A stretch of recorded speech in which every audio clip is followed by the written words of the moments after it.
Dans les blocs opératoires, cela fait quelques années que les ordinateurs, tablettes et robots ont fait leur entrée. Mais leur place grandit. Le maître mot aujourd'hui, c'est l'intelligence artificielle. Et l'Institut de recherche contre les cancers de l'appareil digestif à Strasbourg est en pointe au niveau mondial. On fabrique une image en 3D, c'est-à-dire qu'on fait tout pour un meilleur, ce qu'on appelle planning de l'opération. Ça, c'est la réalité virtuelle. On prend une image médicale qui est difficile à comprendre, on la transforme en 3 dimensions, on l'analyse et on améliore nos stratégies. Qu'est-ce qu'il faut faire pour ce malade ? Ensuite, ce qu'on voudrait, c'est pendant l'opération, voir en transparence, ce qu'on appelle la réalité augmentée. Et ce sont ces technologies d'image qui vont permettre à l'ordinateur de comprendre la nouvelle position de l'organe en temps réel, et ça, c'est la réalité augmentée. Alors, quand Strasbourg reçoit un invité de marque comme Ilan Spillinger, numéro 2 du géant américain de l'informatique Microsoft, c'est ici qu'il l'amène. L'intelligence artificielle se place aujourd'hui au cœur des enjeux économiques et cette place grandissante, l'Eurométropole de Strasbourg ne veut pas passer à côté. Alors, elle a mis au cœur de ses rencontres économiques 2019. Parrain de cette édition, Ilan Spillinger a rencontré une quinzaine de start-up locales avant de s'exprimer sur la stratégie de son entreprise et les nouvelles opportunités que l'intelligence artificielle offre au monde économique. We developed the HoloLens device.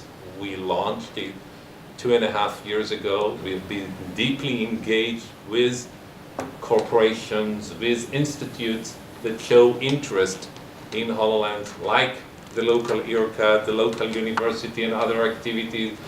And what I want to share is that we clearly see adoption in Europe way more than you would think about other technologies, because it's very appealing to manufacturing, it's appealing to healthcare, and that's why I thought it's very important to come here.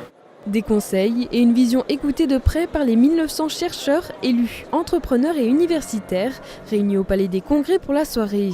Ce temps de rencontre est ainsi l'occasion de réunir des univers différents pour trouver des partenariats, poser des questions ou encore trouver des solutions. Avec pour tous un même objectif, renforcer les synergies pour rendre le territoire toujours plus attractif.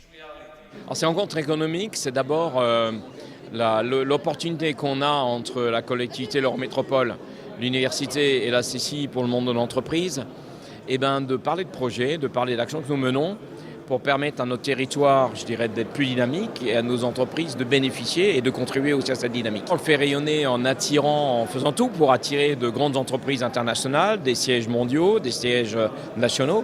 Je crois que ça, c'est un peu pour le côté exemplarité, mais également en travaillant sur une université qui se développe encore, parce que quand même la première université d'Europe, c'est important.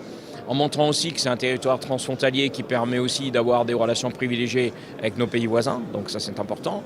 Et puis c'est ensuite de permettre aussi à nos entreprises d'échanger entre elles. Je crois que l'effet réseau est très important et chaque échange enrichit chaque partie prenante et permet ensuite des développements. Ces rencontres prennent chaque année une importance toujours plus stratégique pour l'Eurométropole de Strasbourg. Pour les élus, il s'agit de faire connaître le potentiel du territoire et de le faire rayonner à l'international dans une dynamique gagnant-gagnant.